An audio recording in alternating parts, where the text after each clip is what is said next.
Algunas revoluciones nacen del grito de un hombre, pero a veces la historia cambia en un susurro, en una firma escondida, en la caída silenciosa de un rey. En el corazón de Inglaterra, una isla envuelta en niebla y ambición, comenzó a gestarse un experimento que transformaría el mundo, una libertad medida, vigilada, cuidadosamente administrada desde el Parlamento.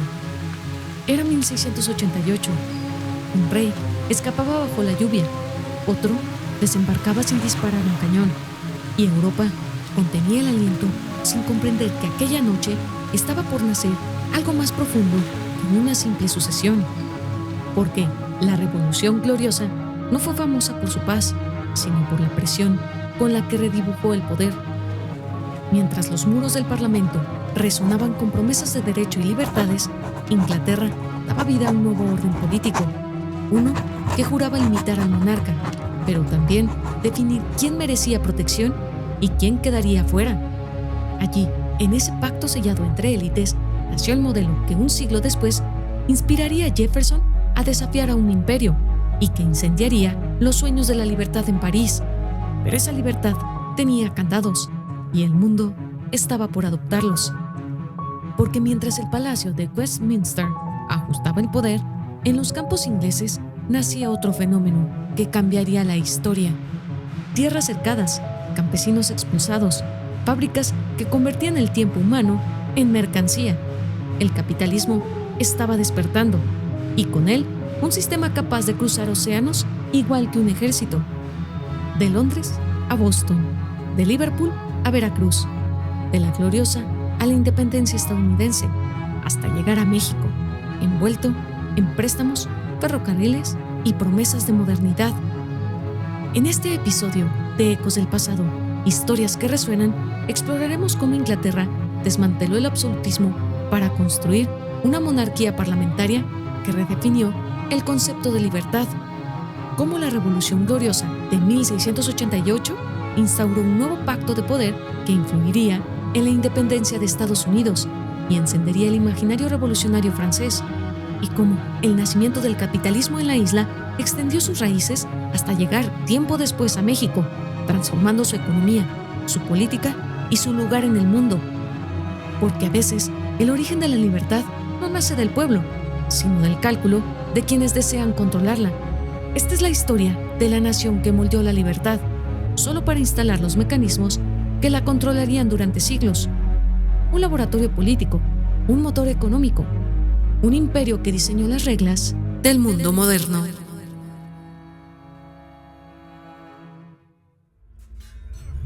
¿Qué sucede cuando el pasado se niega a ser olvidado? En Ecos del Pasado, historias que resuenan, desenterraremos relatos que han quedado sepultados en la memoria de la humanidad. Acompáñanos en un viaje a través del tiempo, donde cada episodio te revelará un secreto, una historia que aún resuena en los ecos del ayer. ¿Estás listo para escuchar lo que la historia tiene que decir?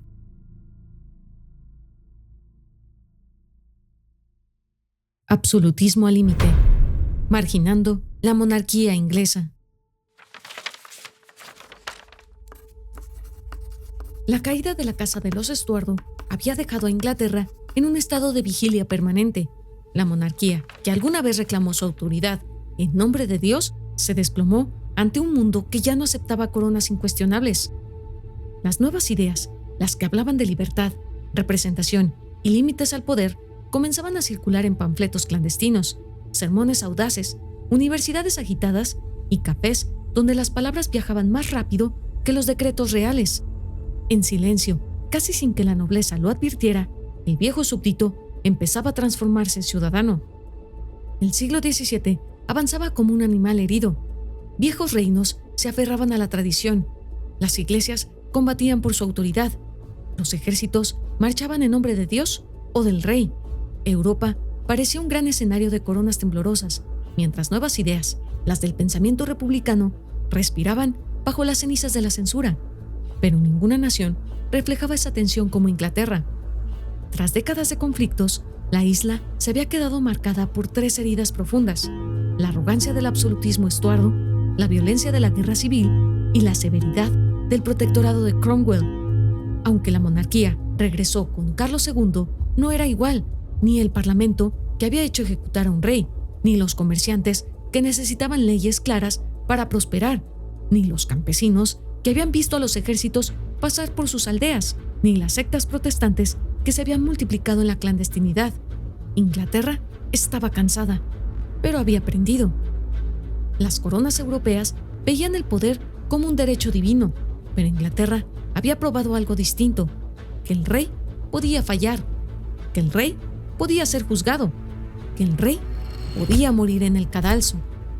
Ese recuerdo todavía pesaba cuando Jacobo II subió al trono, un católico en un país protestante, partidario del autoritarismo en una nación que ya había señalado sus límites y decidido a restaurar un absolutismo que el pueblo y sobre todo el parlamento ya no estaban dispuestos a tolerar. La Inglaterra de Jacobo II era una olla de presión. Los recuerdos del reinado de Carlos I seguían muy vivos: la censura, los impuestos sin aprobación parlamentaria, las persecuciones religiosas, las guerras fratricidas y, frente a ese legado oscuro, la figura de Cromwell, aunque polémica, había dejado una enseñanza imborrable: que el poder absoluto no debía regresar jamás. Mientras tanto, la economía inglesa comenzaba a transformarse. Los mercados crecían, los comerciantes se convertían en actores políticos y las ciudades se llenaban de artesanos y trabajadores libres. Era un país que estaba entrando, sin saberlo, en la antesala del capitalismo moderno. Un capitalismo que necesitaba certezas, necesitaba leyes y necesitaba límites al monarca.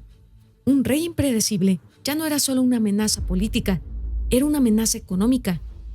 Mientras Europa seguía aferrándose al absolutismo, Inglaterra se convertía en el primer laboratorio de un concepto nuevo: la idea de que la ley, y no el rey, debía ser la autoridad suprema, que la libertad no era un regalo del monarca, sino un derecho que debía ser protegido del monarca mismo.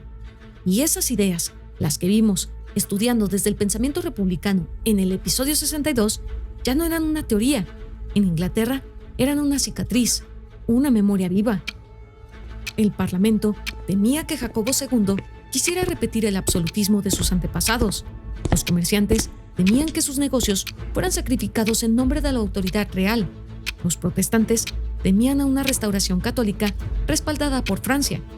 Y el pueblo temía regresar al caos del que apenas había salido. Inglaterra estaba atrapada.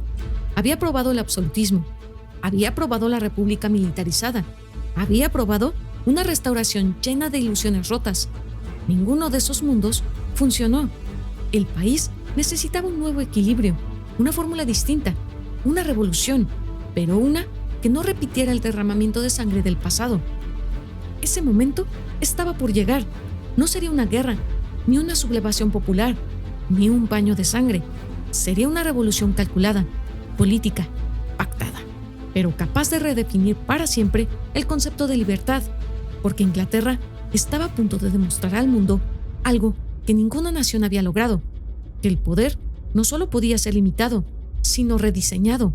La revolución gloriosa se acercaba, y con ella el fin del absolutismo inglés.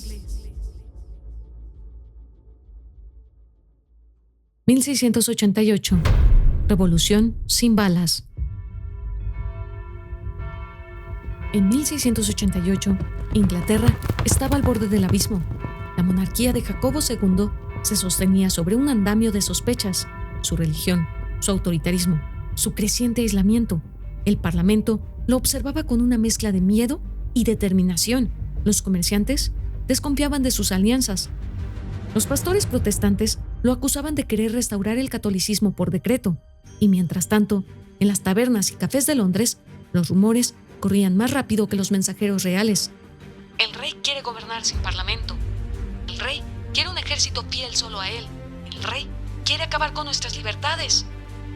El absolutismo, una vez disimulado tras una corona brillante, ya no podía esconder su sombra. Cuando Jacobo II ordenó reemplazar jueces, manipular procesos legales y promover abiertamente a católicos en un país mayoritariamente protestante, la paciencia inglesa llegó a su límite.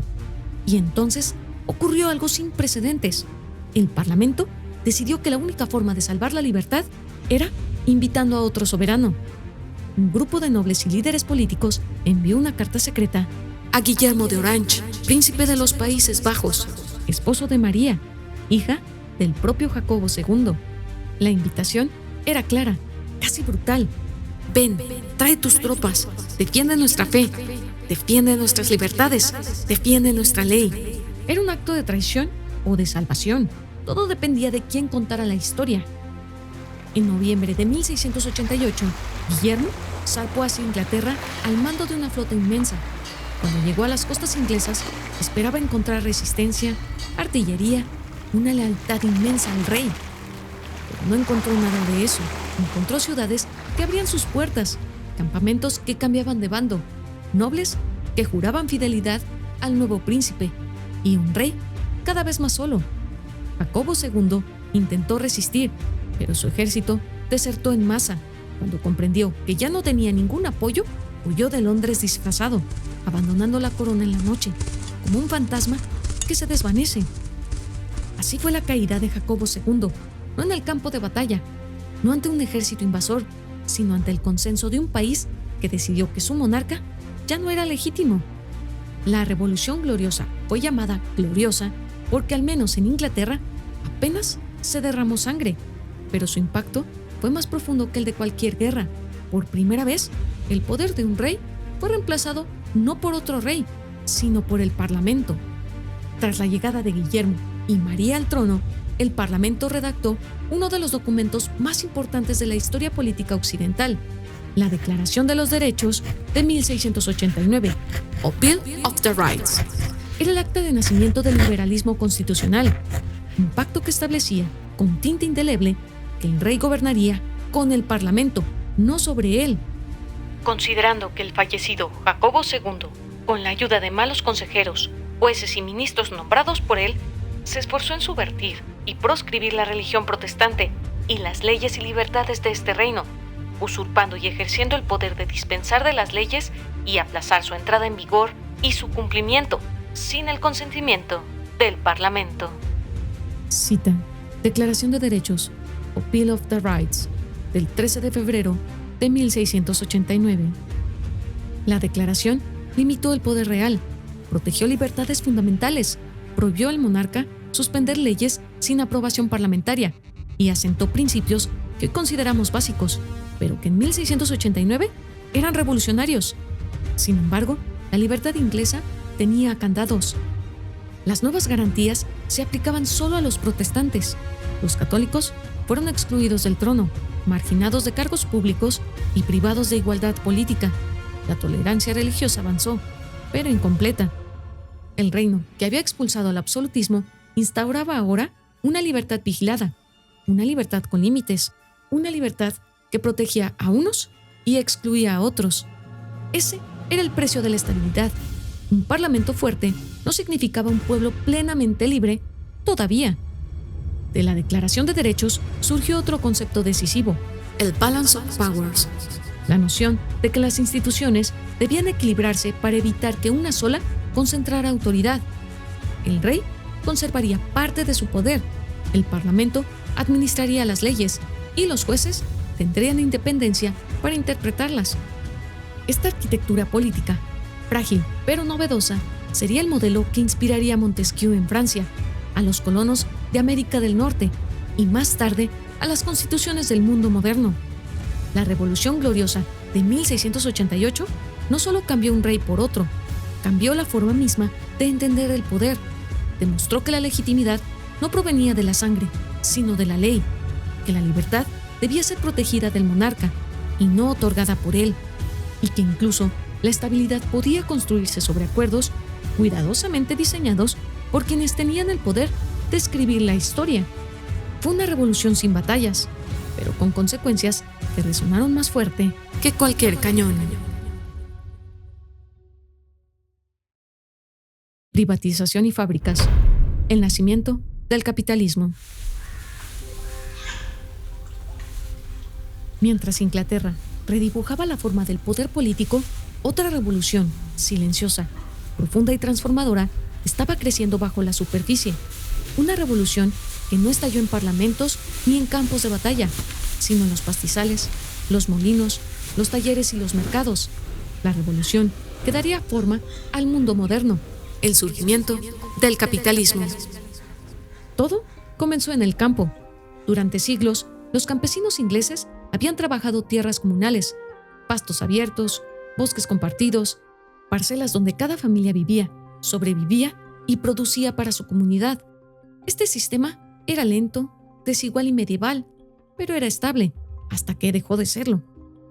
En el siglo XVII, y con mayor fuerza en el siglo XVIII, el Parlamento aprobó leyes que permitían a terratenientes cercar y privatizar campos que antes pertenecían a todos.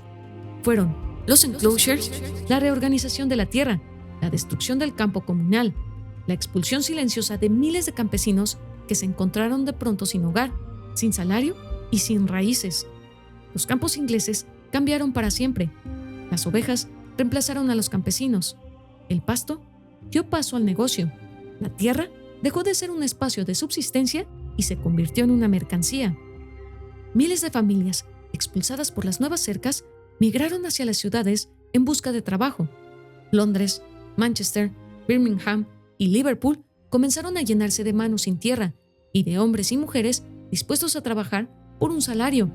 Era una fuerza laboral nueva, móvil, disponible y desesperada. Y en las ciudades, algo estaba cambiando. Los talleres domésticos se convertían en manufactureras, los comerciantes en empresarios, los artesanos en trabajadores asalariados, los gremios en estorbos. Nacía una burguesía industrial que acumulaba capital, buscaba inversiones y exigía leyes que protegieran la propiedad privada y la libertad económica. Así surgieron las primeras fábricas, pequeños talleres impulsados por agua, carbón o fuerza humana que transformaron la producción en un proceso continuo. Donde antes un artesano creaba una prenda o una herramienta, ahora una máquina podía producir cientos. Y cada máquina generaba más capital, más mercancía y más desigualdad. Era un sistema donde la riqueza ya no dependía de la tierra, sino de la capacidad de producir y vender. El comercio inglés, impulsado por puertos y rutas marítimas, comenzó a expandirse por todo el mundo. Textiles, carbón, hierro y manufacturas que llegaban a colonias, puertos y mercados extranjeros. En Inglaterra, por primera vez, la economía dejó de girar alrededor del rey y comenzó a girar alrededor del mercado.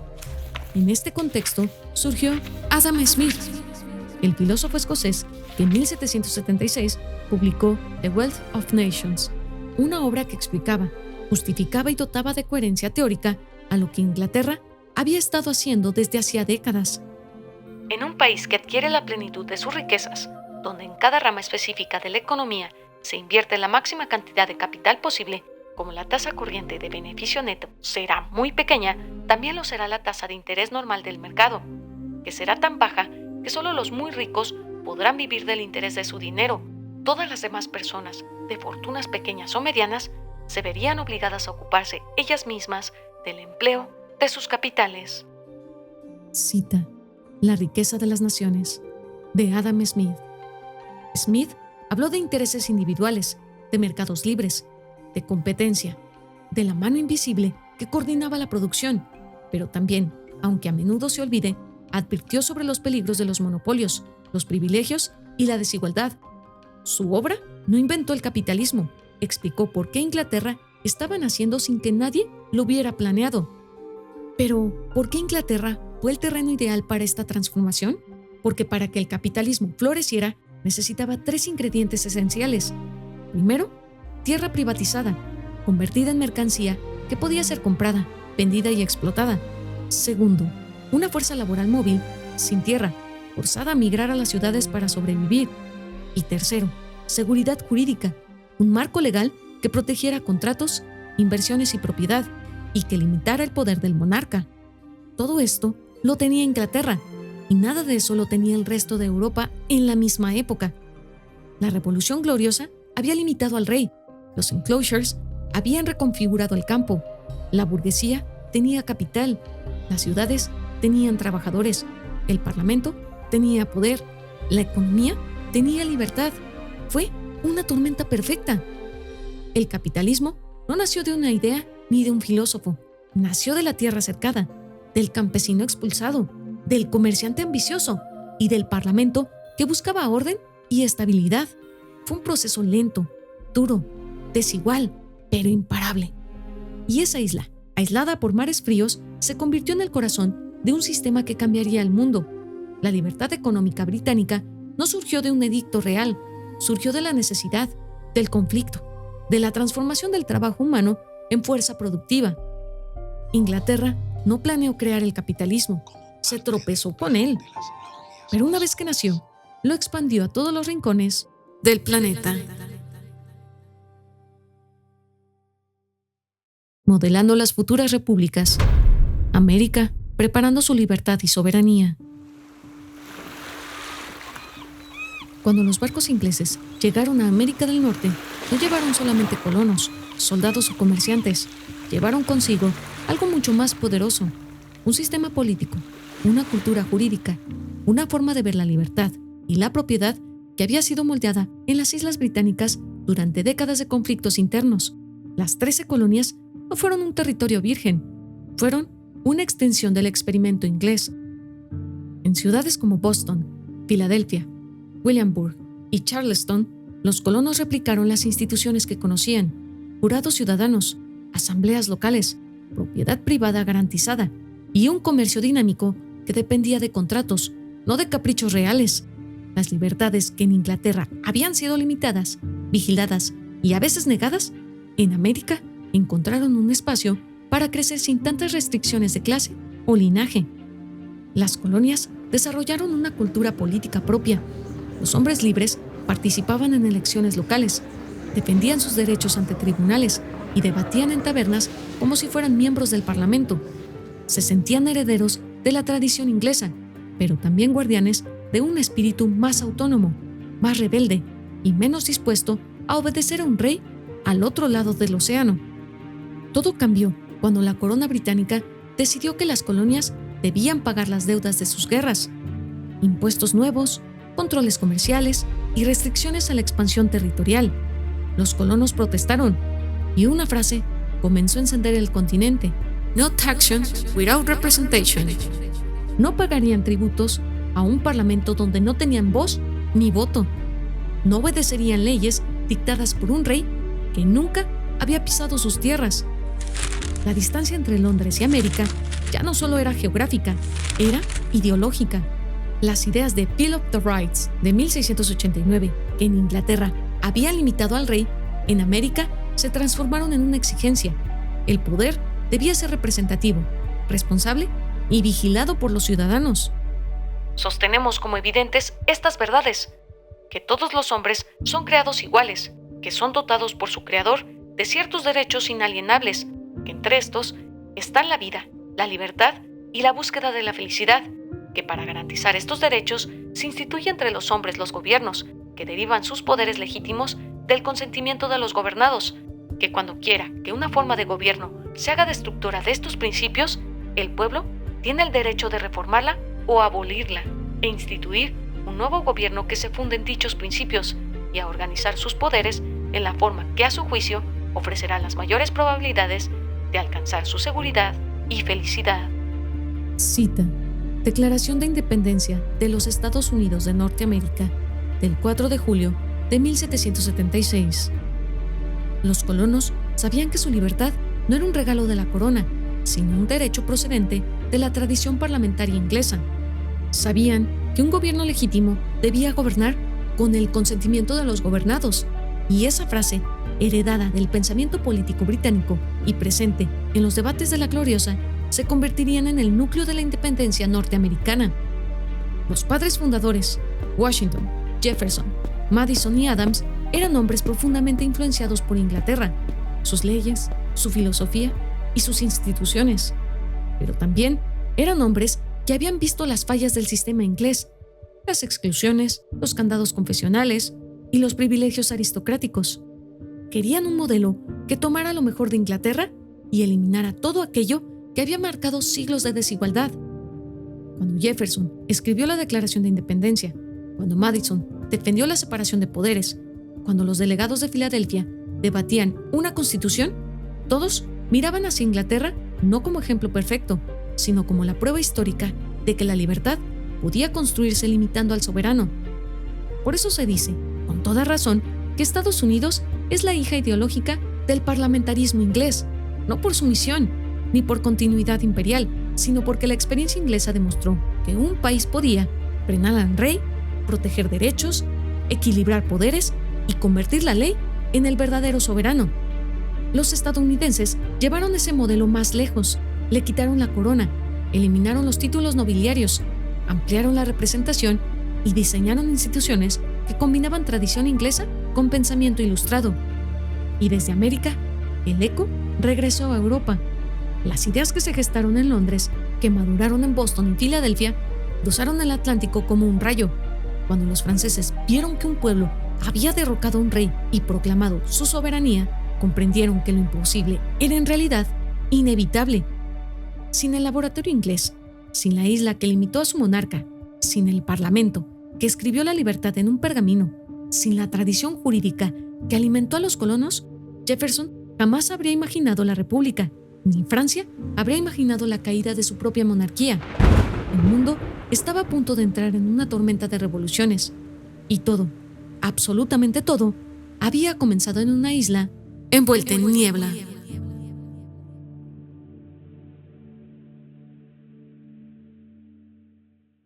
Entre Westminster y el Palacio Nacional, el eco británico en el México del siglo XIX. Cuando México obtuvo su independencia en 1821, no solo comenzó un nuevo país, comenzó una búsqueda desesperada, la búsqueda de un modelo, un marco político que pudiera sostener a una nación fragmentada, endeudada, analfabeta y sin experiencia en gobernarse a sí misma. Los mexicanos habían expulsado a un imperio, pero habían heredado un vacío. En ese silencio, las miradas del nuevo país se volvieron hacia afuera, a Francia, Estados Unidos, España y también, aunque no menos mencionado, hacia Inglaterra. Durante la primera mitad del siglo XIX, México vivió una batalla ideológica interna que duraría décadas. Conservadores contra liberales, centralistas contra federalistas y monárquicos contra republicanos. Unos soñaban con un rey moderado, a la manera inglesa. Otros querían una república fuerte, presidencialista, basada en el modelo estadounidense. Y entre ellos, un grupo de pensadores vio en Inglaterra algo distinto: una monarquía limitada por la ley, un parlamento equilibrado por poderes y un sistema económico que garantizaba propiedad privada, comercio y modernización. En Inglaterra, el pueblo ha estado antes muy dispuesto a tener por la nobleza todas las consideraciones anexas a su clase, no porque la ley lo mandaba, sino porque en ella veían sus protectores, los amigos de su libertad y los promovedores de sus intereses. En México, donde las clases no causan sino prejuicios, donde carecen del mérito y virtudes que poseen el resto de los ciudadanos, y donde tienen el arrojo de reclamar a la nación unos privilegios sin base, sin utilidad y sin objeto, no podrán ni deberán ser duraderas. Su existencia será precaria y vendrán por fin a ser abolidas cualesquiera que sean los esfuerzos que sus miembros o el gobierno hagan o puedan hacer en lo sucesivo para sostenerlas. Cita El carácter de los mexicanos, de José María Luis Mora. Mora, el liberal más influyente del México naciente, veía en Inglaterra el ejemplo de un país que, tras limitar al rey, había logrado estabilidad y crecimiento. No quería importar la corona, pero sí la disciplina institucional, el equilibrio entre poderes, la protección jurídica y la garantía de libertades civiles. Para los conservadores como Lucas Alamán, Inglaterra también era un referente, aunque por razones distintas. Admiraba su estabilidad, su orden, su monarquía constitucional. Muchos imaginaban que una figura moderadora, algo entre rey e institución republicana, podría evitar los golpes de Estado, los pronunciamientos militares o el caos federalista. Durante estas décadas, México debatía su futuro, mientras Londres observaba con interés, porque Inglaterra, más que una inspiración política, era ya una potencia económica, y México necesitaba de crédito, de inversión y de tecnología. Eso lo hizo convertirse en un terreno fértil para su influencia. En la minería, las compañías inglesas introdujeron bombas de vapor, capital privado y métodos de extracción modernos. En los ferrocarriles, ingenieros británicos trazaron líneas que conectarían puertos, ciudades y haciendas. En el comercio, casas mercantiles de Londres prestaron dinero, vendieron máquinas, importaron textiles y exportaron plata mexicana. El siglo XIX mexicano estuvo marcado por una frase silenciosa pero contundente: Inglaterra primero, Estados Unidos después. Antes de que la influencia estadounidense dominara el norte de México, antes de que las inversiones estadounidenses tomaran nuestros ferrocarriles y minas, el primer gran molde económico del país fue británico. La deuda mexicana con Inglaterra definió relaciones diplomáticas y decisiones políticas, desde los primeros préstamos tras la independencia hasta los conflictos por pagos atrasados y la presión británica para garantizar sus inversiones. México aprendió que la libertad política no siempre traía libertad económica. El capitalismo inglés no solo dejó máquinas, rieles y pozos mineros, dejó estructuras, contratos, obligaciones e intereses. Un modelo económico que influiría en gobiernos liberales, conservadores, imperiales y republicanos por igual.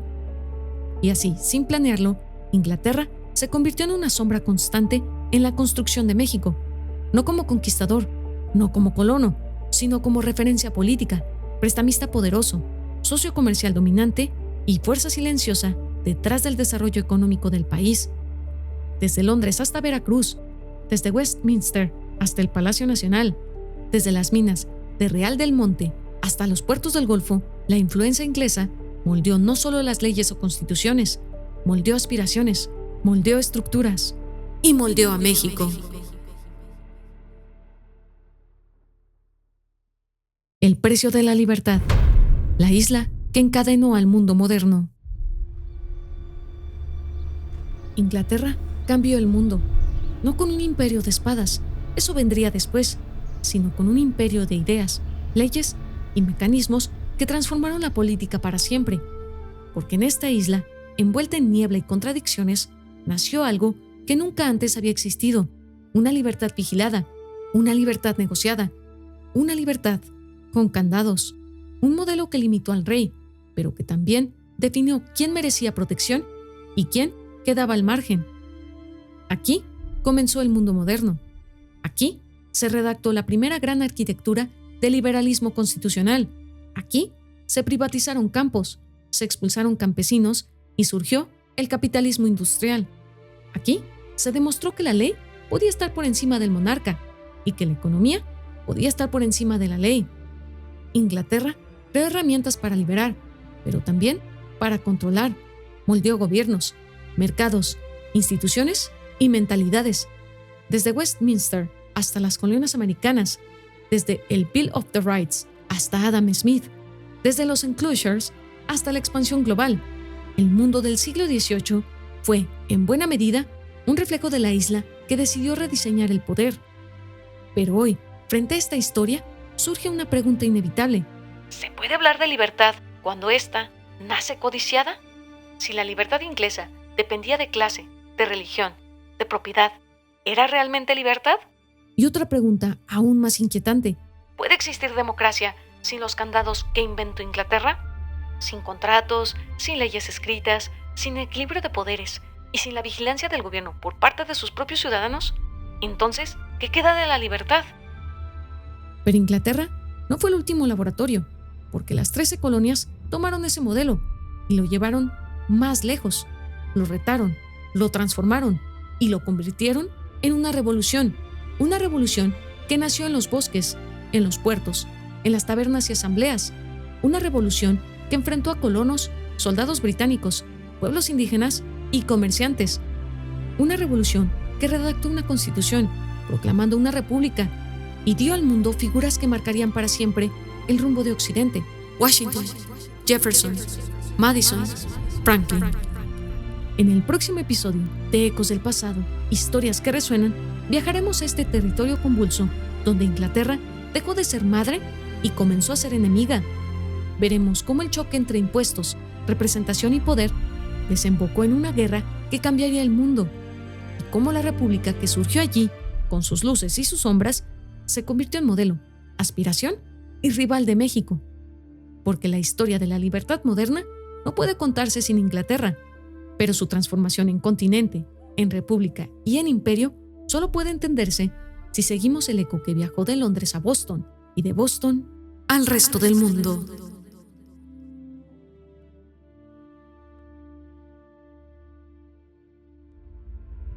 Recuerda, el pasado no es solo un registro de lo que fue, sino una parte viva de lo que somos.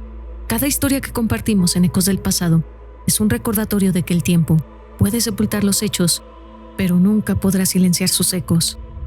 Si has sentido la vibración de estas historias en tu interior, si has escuchado el llamado del pasado, te invitamos a unirte a nosotros en nuestro próximo episodio, porque aún quedan muchos ecos por descubrir, muchas historias por desenterrar, y juntos seguiremos explorando las memorias que resuenan en los rincones olvidados de la humanidad.